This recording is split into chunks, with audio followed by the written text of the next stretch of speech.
As we get into the late Heian period, you start to have the emergence of a increasingly powerful warrior class.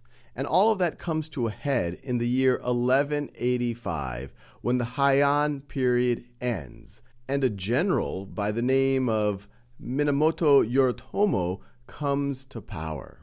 And what's significant here is the notion of an emperor continues to exist, but all of the power resides in what you can essentially consider a military dictator or a shogun. And the system that emerges is known as the Bakufu system or the shogunate. And Minamoto Yoritomo was the first shogun. So you can see here the emperor still was there, but the shogun was where all of the power was.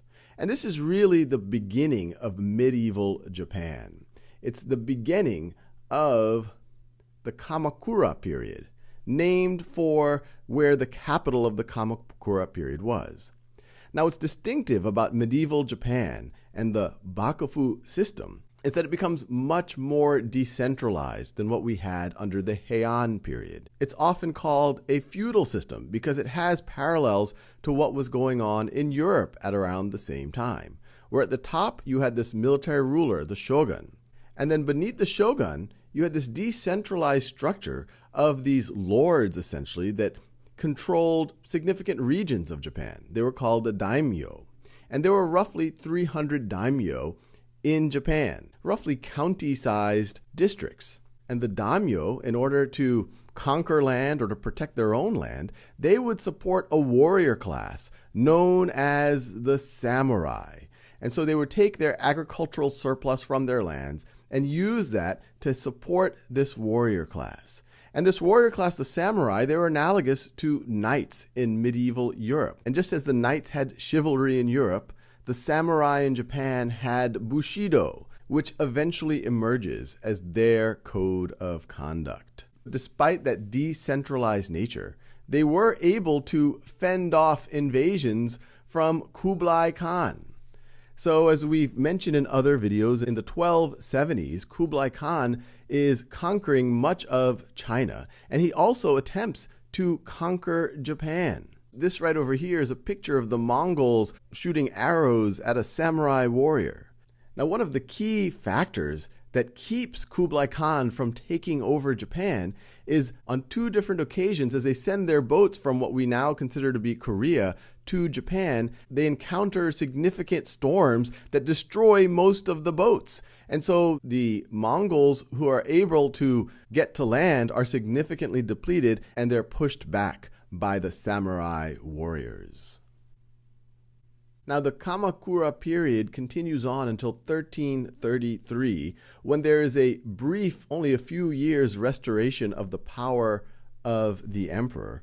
But a few years after that, another shogun comes to power, and that is Ashikaga Takauji. And this is the beginning now of the Muromachi period.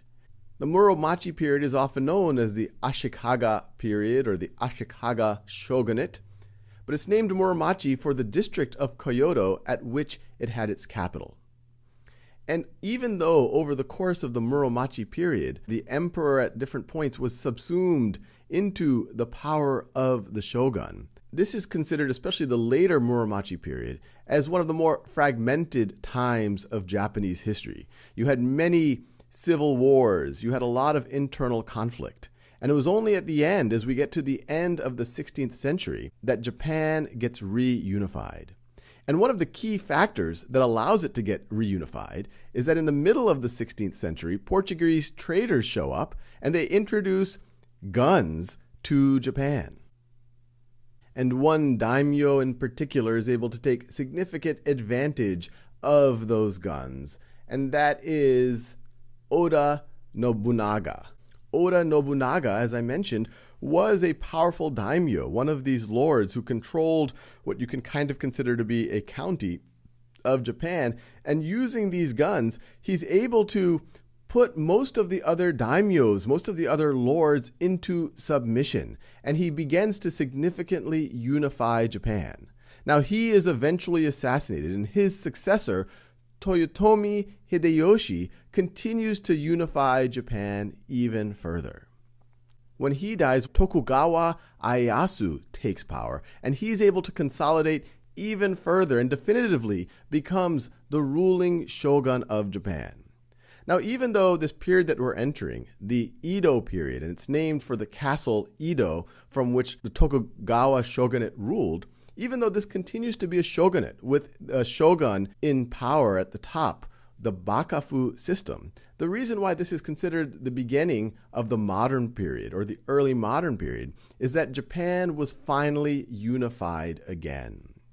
Now, one thing that we will see as we get into the 19th century, as we get into the end of the Edo period, and then you have the Meiji Restoration where you have imperial rule again, is that Japan is very good at borrowing technology and ideas from other cultures and then making it their own. We saw that in the classical period, where they imported ideas of Confucianism, Buddhism, imperial government from the Chinese, but adding their own flavor to it. And we will see it again as we get into the 19th century, when Japan is one of the first countries, not just in Asia, but in the world, to truly industrialize by learning many of the technologies that get pioneered in the West.